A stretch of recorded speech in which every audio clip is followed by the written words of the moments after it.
पहिला प्रश्न, आयुशक्तीमध्ये 108 हून अधिक देशातून खोकला, सर्दी, ॲलर्जी आणि श्वासोच्छवास सारखे रुग्ण तुमच्याकडे येत असतात.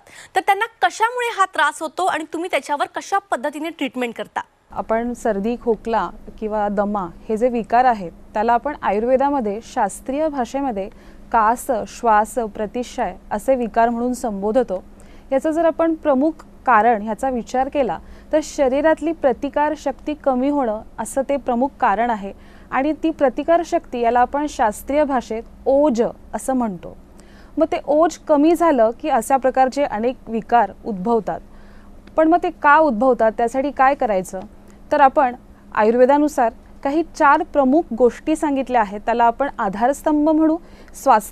आपण रक्षण कसं करायचं त्याचं, तर त्या 4 गोष्टी आहेत. त्याच्यापैकी पहिली आहे दिनचर्या. जसं आपण सकाळी उठतो, सूर्य उगवतो, सूर्य मावळतो, तर दिवसभरामध्ये अनेक बदल होतात. सकाळ होते, मग दुपार, मग रात्र, असे जे बदल होतात त्यानुसार आपल्याला आपल्या शरीरामध्ये योग्य तो आहार आणि विहार पालन करायचा असतो. त्याचं वर्णन आयुर्वेदात दिलेलं आहे. ते जर आपण पालन केलं तर नक्कीच आपलं आरोग्य व्यवस्थित राहतं आणि असे विकार उद्भवतच नाहीत. दुसरी जी किल्ली आहे महत्त्वाची ती आहे ऋतुचर्या. तर जसं आपण बघतो आता कडाक्याची थंडी चालू आहे आणि त्याच्यानंतर काही दिवसांनी आपल्याकडे मेमध्ये उन्हाळा चालू होईल, मग पावसाळा चालू होईल. तर अशा ऋतूमध्ये जे बदल होतात त्यानुसारही आपल्याला आपला आहार विहार बदलायला हवा, ज्याचं वर्णन आयुर्वेदात दिलेलं आहे. तर ती दुसरी किल्ली आहे. तिसरी किल्ली आहे की धारणीय आणि अधारणीय वेग. तर धारणीय आणि अधारणीय वेग म्हणजे काय? तर आपल्याला माहिती आहे की शरीरामध्ये आपले जे काही वेग आहेत, जसं मलाचा वेग आहे, मूत्राचा वेग आहे, तो आपण रोखून धरायचा नसतो. बऱ्याचशा पेशंट्समध्ये काही कामाच्या गडबडीमुळे किंवा काही इतर कारणांमुळे ह्या वेगांचं धारण केलं जातं आणि ते वेग धारण केल्यामुळे, ते रोखल्यामुळे अनेक विकार होतात आणि मग त्याचंही वर्णन आयुर्वेदात दिलेलं आहे. तर त्या वेगांविषयी ते धारण नाही केले पाहिजेत. चौथी आणि महत्त्वाची गोष्ट आहे ती म्हणजे सद्वृत्त पालन आणि आचार रसायन. जे कायिक, वाचिक, मानसिक कर्म आहेत त्यांचं उत्तम आचरण.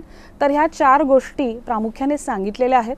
आणि आयुशक्तीमध्ये सिद्धवेदा परंपरेनुसार आपण आणखी काही गोष्टींचा विचार करतो.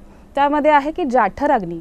आपली जी जाठराग्नी असते शरीरामध्ये ती अन्नाचं पचन करत असते आणि ती जाठराग्नी व्यवस्थित असेल तर कोणताच रोग उद्भवत नाही. तर त्याचाही आपण विचार करतो. दुसरी गोष्ट आहे की आम किंवा त्याला आपण टॉक्झिन्स असं म्हणतो, त्याचा विचार आपण करतो. आणि वात, पित्त, कफ या 3 दोषांची साम्यावस्था, त्या 7 धातू आणि 3 मलांची ही साम्यावस्था, याच्यावर देखील आपण विचार करतो. आपण जर याची कारणं बघायला गेली तर अत्यधिक थंड हवेमध्ये राहणं किंवा AC मध्ये सतत राहणं, थंड पाण्याचं सेवन करणं, वृक्ष किंवा कोरड्या आहाराचं अत्यधिक सेवन करणं, शास्त्रीय पद्धतीने न केलेला व्यायाम म्हणजे असं अशास्त्रीय पद्धतीने व्यायाम करणं, हे देखील या अशा विकारांचं कारण आहे. खूप जास्त उपवास करणं किंवा आपण ज्याला डाएटिंग असं जे म्हणतो ते चुकीच्या पद्धतीने करणं, त्याच्यानंतर गुरु म्हणजे जड अन्नाचं सेवन करणं, अत्यधिक मांसाहाराचं सेवन करणं, दूध आणि दूधजन्य पदार्थांचं अत्यधिक सेवन करणं, ह्या गोष्टीही ह्याच्यामध्ये या कारणांमध्ये इन्क्लूड होतात.